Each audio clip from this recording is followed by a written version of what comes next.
The view from our classroom window is nothing but a murky white. I bet if I went outside and looked down, I wouldn't be able to see past my knees. I won't be going outside though. I honestly don't think I'll leave this classroom for a while. Our class, Gothic Literature, was supposed to end at 1:30. I remember just staring at the clock and watching the seconds tick by. The feeling of Mr. Sampson's voice droned through my body in a monotone sound, killing into a haze of sleepy existence. I didn't get much sleep last night, and certainly shows. The classroom was lit sorely by the fluorescent bulbs flickering on the ceiling. Sampson, having closed the blinds to avoid distraction, glazes about 15 minutes in. I wonder how we would have noticed the building fog outside had blinds been open. Maybe we would have glamoured together by the window, whispering in excitement to each other, anything that wasn't hearing for the 10th time that week. How revolutionary Mary Shelley was for the time, or hearing Susan beg him to cover Camellia. Just half the lesson, Mr. Sampson.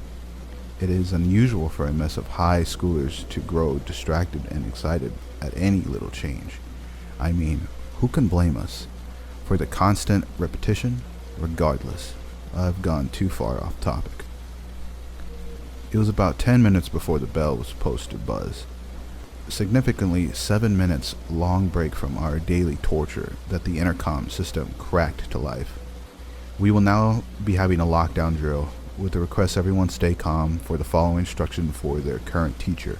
If you're outside the classroom, we ask you to please make your way back in a timely manner. Thank you.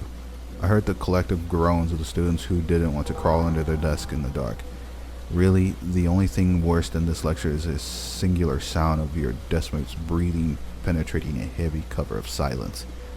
Nevertheless, we're used to lockdown by drills by now. Class shuffled slowly, desks creaking as students stood and crouched.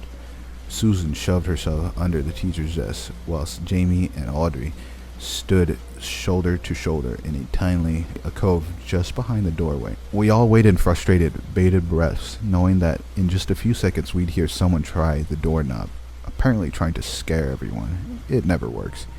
And then the intercom system announcer, the drill was over. But there was just sounds didn't come through. Instead, all there was silence. The reintroduction of the sound steadied with the couples in the back of the corner whispering, giggling to each other. Students growing more impatient begins talking to each other. It took 10 minutes before Mr. Sampson himself moved to his desk, shooing Susan out in the process in an attempt to get some work done. 10 more minutes passed. He grew frustrated and motioned us back to our seats. That was just if someone peeked outside. I'm not sure what they were looking for. Maybe it was just to see if there was a different sort of drill, or if maybe it was just wasn't a drill at all. It didn't take long for everyone to be aware of the oddity that was outside the world. Hey guys, I can't see outside. It's hella foggy. I think her name was Ashley. I worked at the lab project with her once. Shit, she's right. A guy climbed across the room. Jesus, that's some massive blockage. Imagine driving in that. It can't be foggy.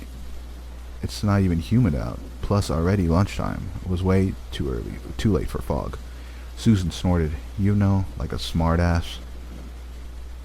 Well, it's clearly something. Do you think it's fucking with the cell phone towers? I don't even have any reception. Ashley spoke again. Guys, come on, no phones in class. We just touched on this today before yesterday. Despite Salmon's protest, there was quite a murmur of agreement. People who either checked their phones prior or noticed something, or some of those who were checking them now or even noticing something.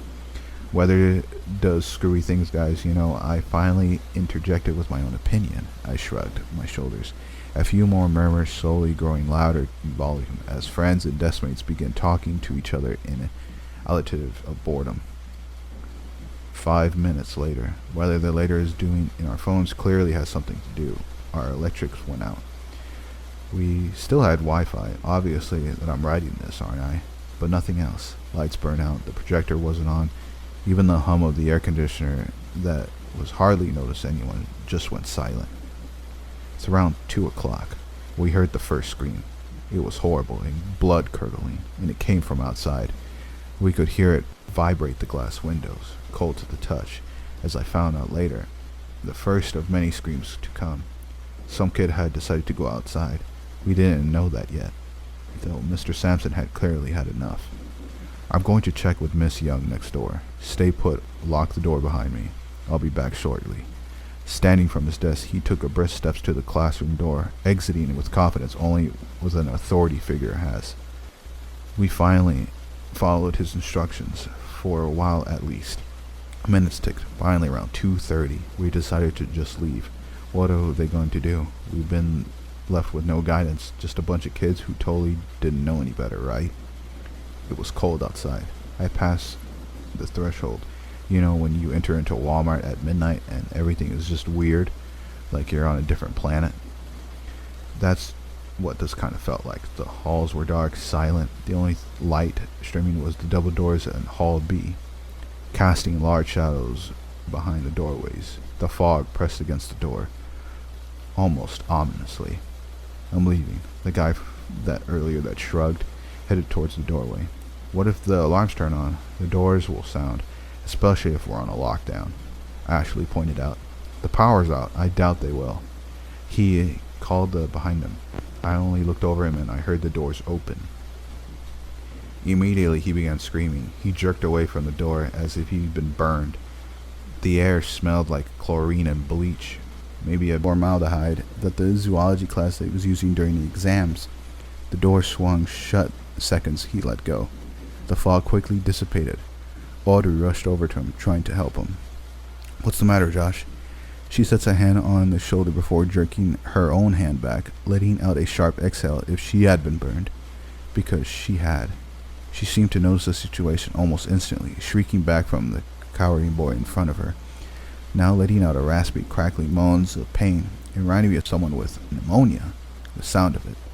Burning. His skin was burning, bright red and blistering. It was the palm of Audrey's hand. It's a chemical burn. What touched them? There's a shower in the science lab. We should get them there. How did this happen? 30 voices all at once split up in the end. 5 of them head to 2B, the lab where they're supposed to shower. The rest of them headed to the classroom. Half of us early quiet. Others chatting in confusion and alarm. And here we are, folks, a couple of hours later into the classroom, surrounded by white, a fog of chemicals. We should find someone who knows what's going on. We just sit here, can't we?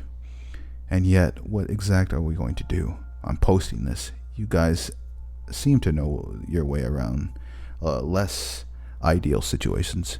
I'm a loss. I'm scared.